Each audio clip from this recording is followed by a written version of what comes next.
How's that? Can you hear me now? I swear, if my oh my goodness. I guess I'm starting over with the poems tonight. Because apparently my sound has not been working. But check 1, 2, you should be able to hear me now. All right. How's that, everyone? Can you hear me now? Well, fuck. Pardon my French. All right. It looks like I'm going to be starting story time all over again. So I'm going to hit finish. That way, anyone who looks at this one will be like, uh-oh, and they can see that there's another one with real sound. So let's try this again. Looks like I'm starting over, guys. Here we are.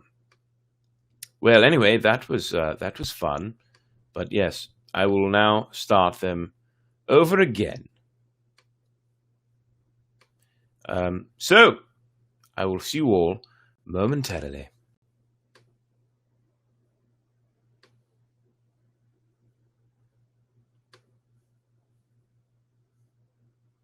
All right. Let us see. Oh, come now.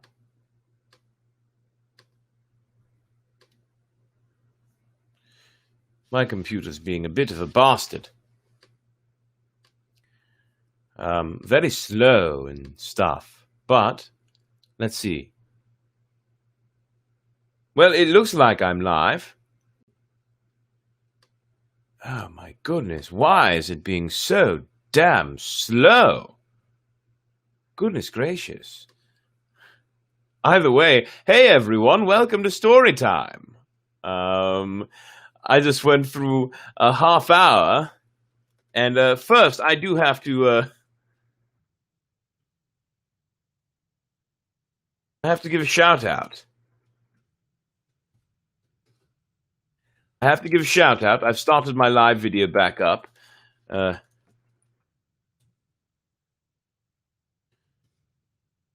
Started a new live video, that is, because I was having trouble. Apparently I didn't have any sound going, which, phooey, son of a gun. That really peeves me and grinds my gears. So, time to get it going again. Good God, what's wrong with my computer? It's so damn slow. Sorry for being so angry, but it's just, what is eating up all the memory? It's not, try restarting. Fuck you. Not you watching, but my damn computer is being a bastard. Hello, Mr. Green, glad to see you.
All right.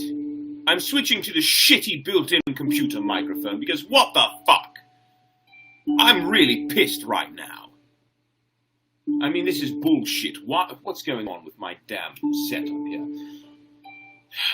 Alright, this should be working. It should be working.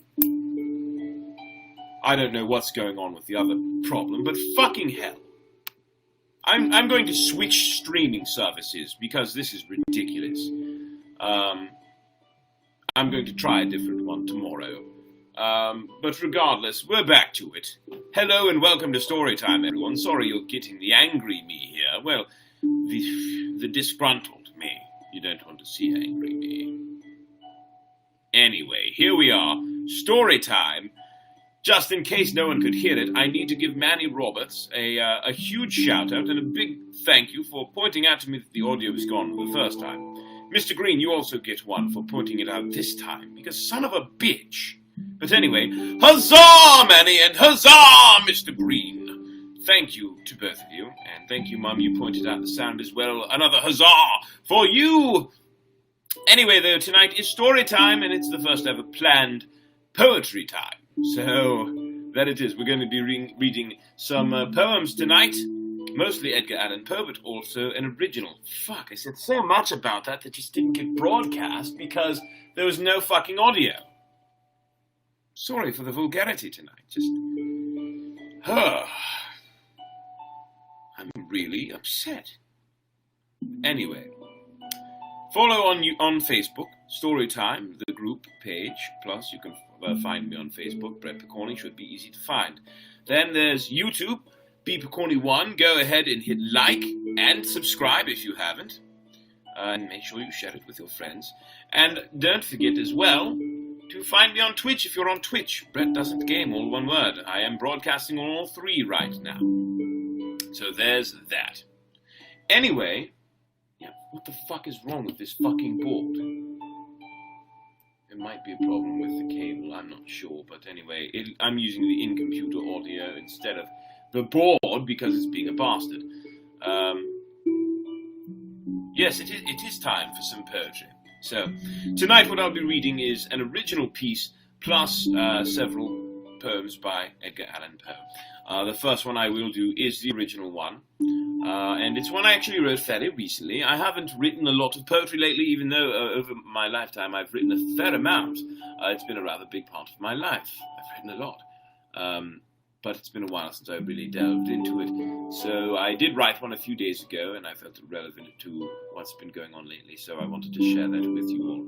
So, shall we get started? Poetry time, everyone! Alright. Going to switch accents for this one.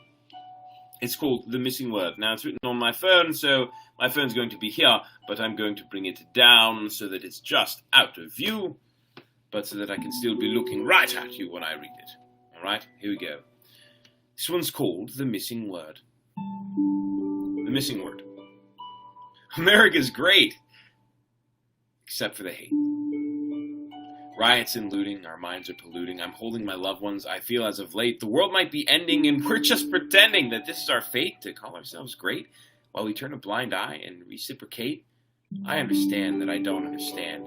It can't be enough to reach out my hand and grasp for a clue of what you go through. I'm not scared to get shot. Why be when black?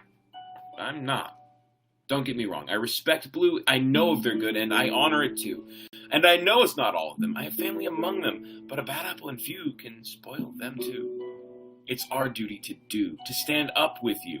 I want to be your ally, and I swear I'll try. I'm sorry it's gotten to the point that it's gotten. Instead of just kneeling, the bricks have to fly. Instead of just marching, your fists must be clenching. A life for a life, an eye for an eye. I'm not your enemy, but I see how I could be. So many refuse, though nothing to lose, to admit to a wrong, accept it too long, and when finally it's news, they wish it recused. Yes, all lives matter. We're not saying they don't. Yes, blue lives matter. We're not saying they don't. Yes, black lives matter, but say it, you won't. It's point number 1 from which I can't run. I'll show it to you as if you were 2. Why must we clarify 3? 3 words, a precious few. We don't mean only or more than you. To add a 4th would be Black Lives Matter too.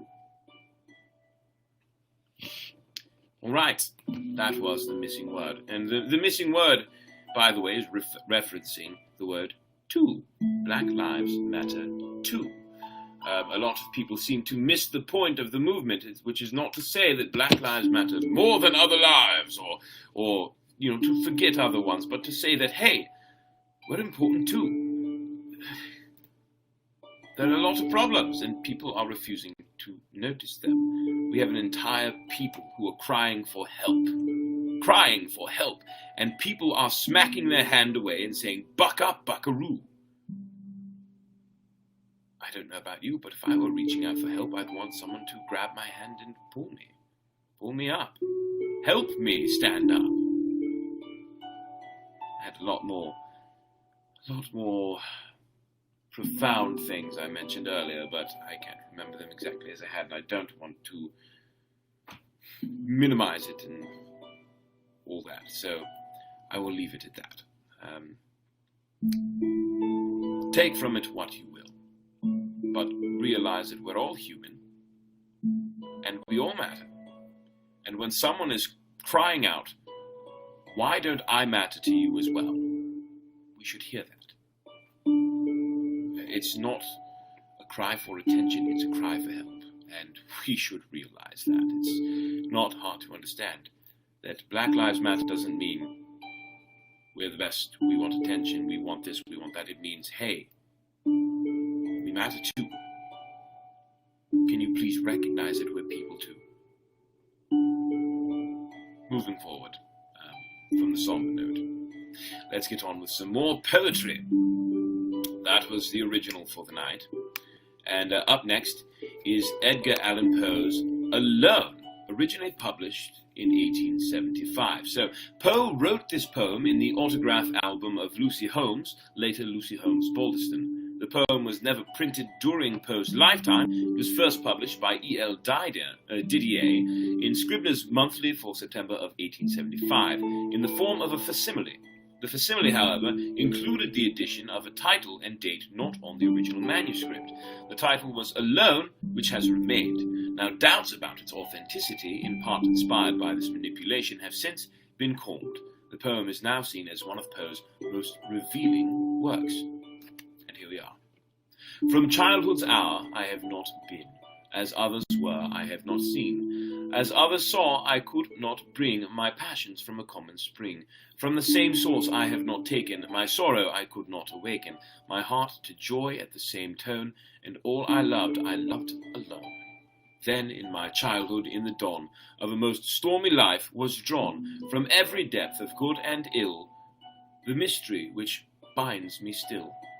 From the torrent o'er the fountain, from the red cliff of the mountain, from the sun that round me rolled in its autumn tint of gold, from the lightning in the sky as it passed me flying by, from the thunder and the storm and the cloud that took the form, when the rest of heaven was blue, of a demon in my view. And that was Alone. Next up, this is The Bells, again by Edgar Allan Poe, published in 1849. There's a special indentation of this poem, and it's not certain if it was done purposely in an attempt. It's not certain why it's there. People think that Poe had some idea in mind when he was writing it, but no one really knows what that idea was. Regardless, you can't see that, so it doesn't much matter unless you're reading it firsthand, like I am. Anyway, here we go. First verse of The Bells. Hear the sledges with the bells, silver bells. What a world of merriment from the melody foretells. How they tinkle, tinkle, tinkle in the icy air of night, while the stars that oversprinkle all the heavens seem to twinkle with a crystalline delight, keeping time, in a sort of runic rhyme.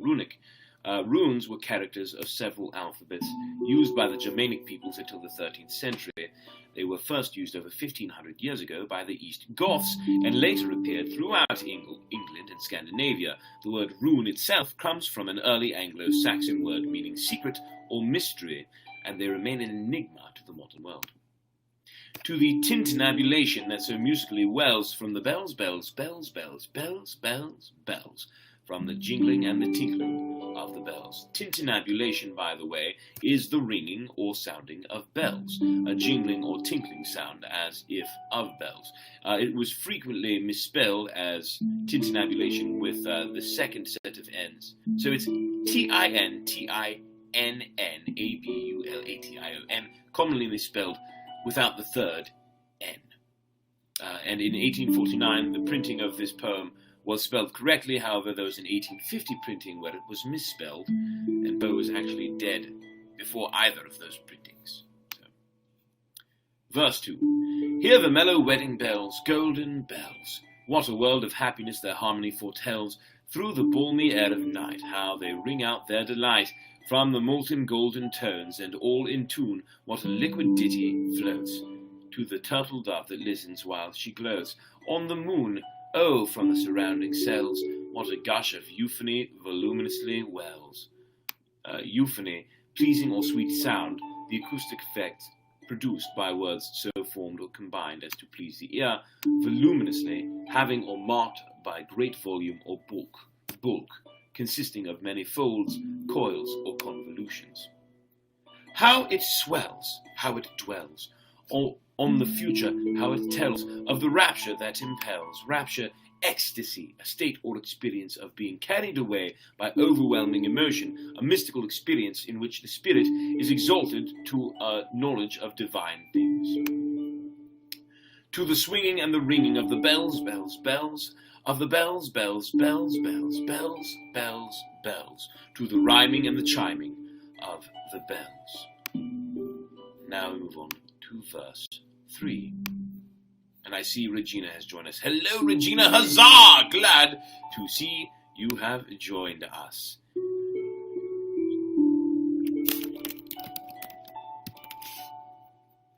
All right, here we are. Oh, let's see if we've got some comments in here. Oh, yes, for sure. There we are. Oh, can't show that. So I will put this one up. I like that one. Moving forward, verse 3. Hear the loud alarum bells. Alarum, an old spelling of alarm. This is the way Shakespeare spelled it. Here it provides 3 syllables instead of 2 for the rhyme of the rhythm of the verse. It's A-L-A-R-U-M. Brazen bells, what tale of terror now their turbulency tells. In the startled ear of night, how they scream out of their affright. Too much horrified to speak, they can only shriek, shriek out of tune, in a clamorous appealing to the mercy of the fire, in a mad expostulation with the deaf and frantic fire. Expostulation, reasoning earnestly with the person for purposes of talking them out of something. Leaping higher, higher, higher, with a desperate desire, and a resolute endeavour, now to sit or never, by the side of the pale-faced moon. Oh, the bells, bells, bells, what a tale their terror tells, of despair. How they clang and clash and roar, what a horror they outpour on the bosom of the palpitating air. Yet the ear, it fully knows, by the twanging and the clanging, how the danger ebbs and flows. Yet the ear distinctly tells in the jangling and the wrangling how the danger sinks and swells, by the sinking or the swelling in the anger of the bells. Of the bells, of the bells, bells, bells, bells, bells, bells, bells, so many bells, in the clamour and the clangor of the bells. Verse 4. Hear the tolling of the bells, iron bells, what a world of solemn thought their monody compels. Monody, an ode sung by one voice, as in a Greek tragedy, an elegy or dirge performed by one person. In the silence of the night,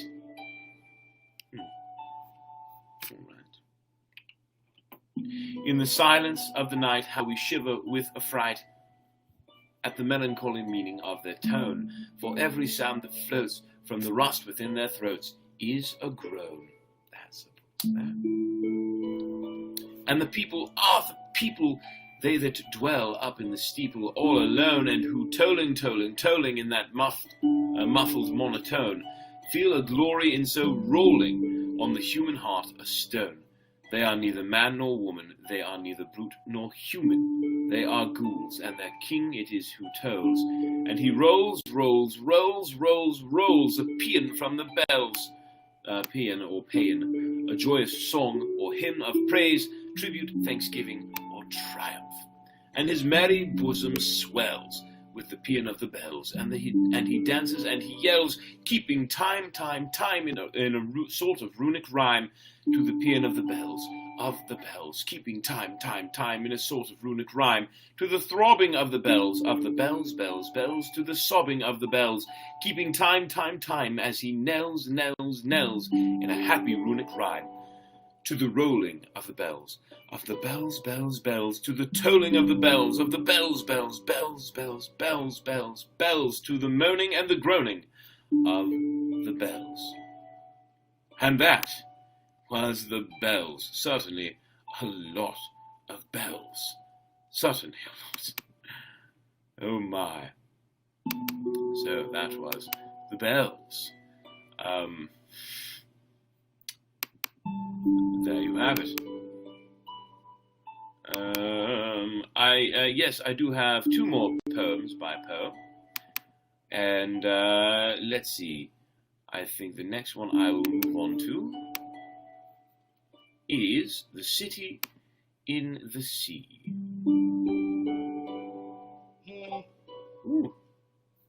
Notification.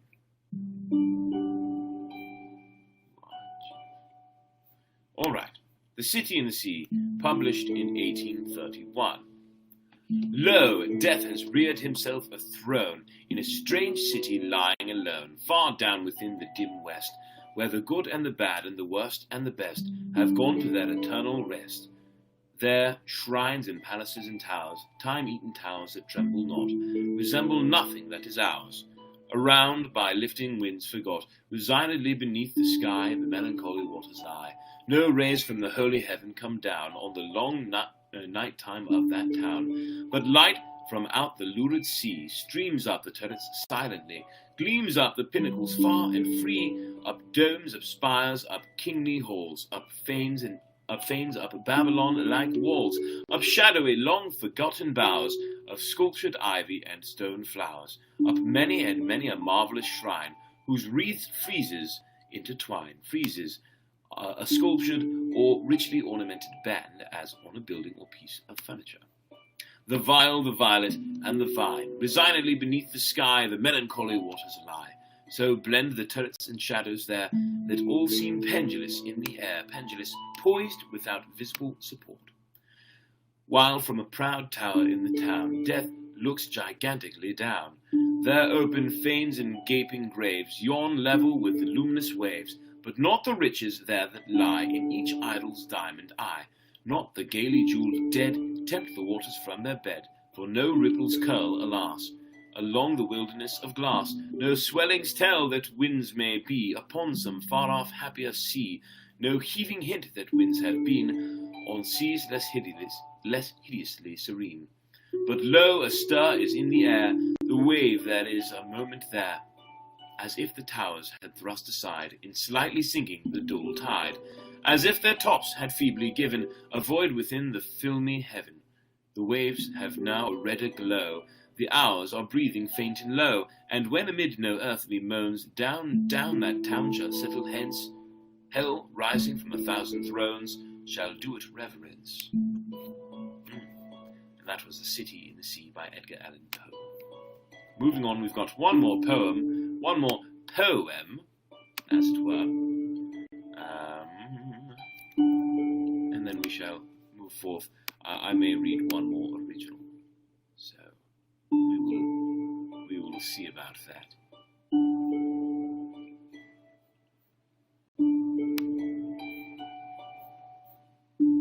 So the final poem of the night is Dreamland, published in 1844. By a route obscure and lonely, haunted by ill angels only, where an eidolon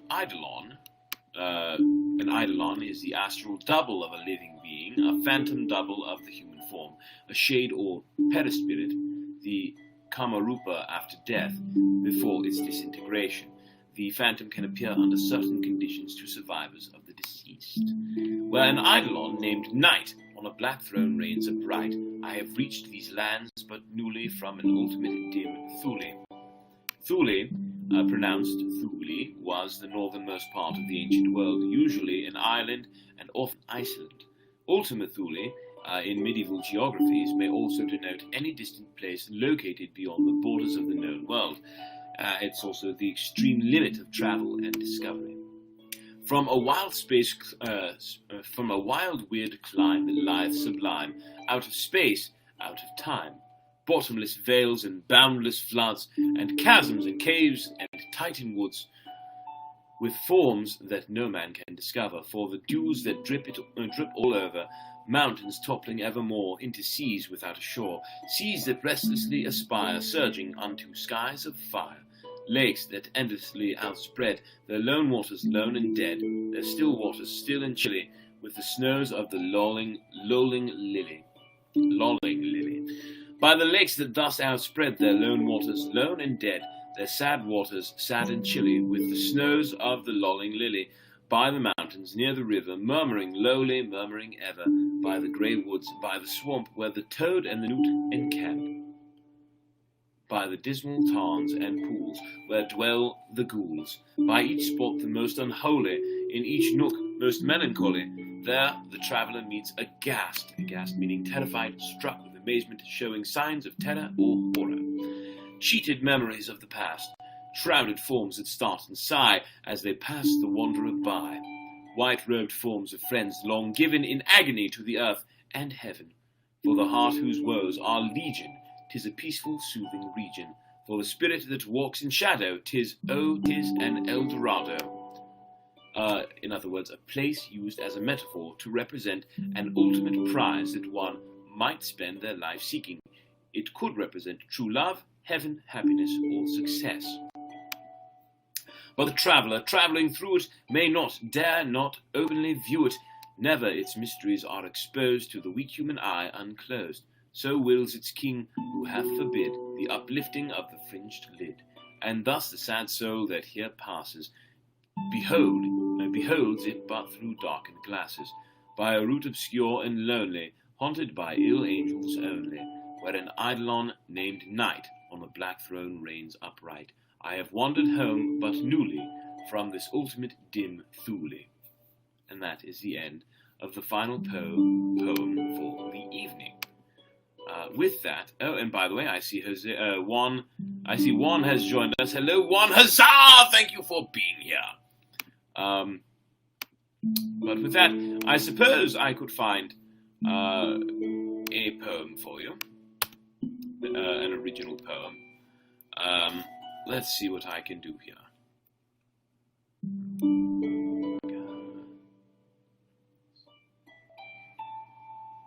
Here we are. I'm going to read you a poem from a poetry class I took in college. I don't know what this is like, but it's been a long time since I read any of these. But let's see how it goes. I watched my best friends grow together and fall apart. It started at Kelly's pub when he bought her a beer. It ended up out back after whiskey, round 8. We could all hear the moans. She ran in screaming, "You're 6 inches short of 7 and 2 minutes shy of 3.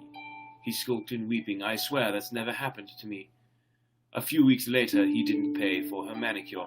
Their relationship thrived on arguments. That day, he told me all the places they made up. I told him to buy me some new sheets, but new sheets can't make up for the broken bed frame. The way she talked to him, it sounded like they had never fought a day in their lives. My ears must not hear sarcasm, because everyone around me sensed it. She looked satisfied, he looked exhausted. He was drained like her others, or he had an early class. Or maybe a late night, whichever the case, we all had a headache, and I wanted some new roommates. That was interesting. I suppose I was trying to be funny. I don't know. If I was successful, you please let me know. Yes, please let me know if I was successful. I have no idea. It was something. Oh, that one won't open. Interesting. Oh, that one's mine, isn't it? Let's see if it'll open inside another program. Oh, that one is not mine. Then which one is?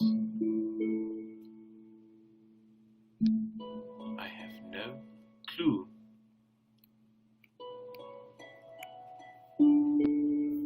Maybe I didn't have one that week. I'm just looking to see if I have more. I see workshop poems, and I'm not sure if they're all... Oh, wow.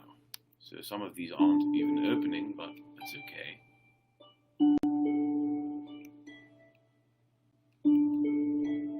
Well, anyway, that was fine.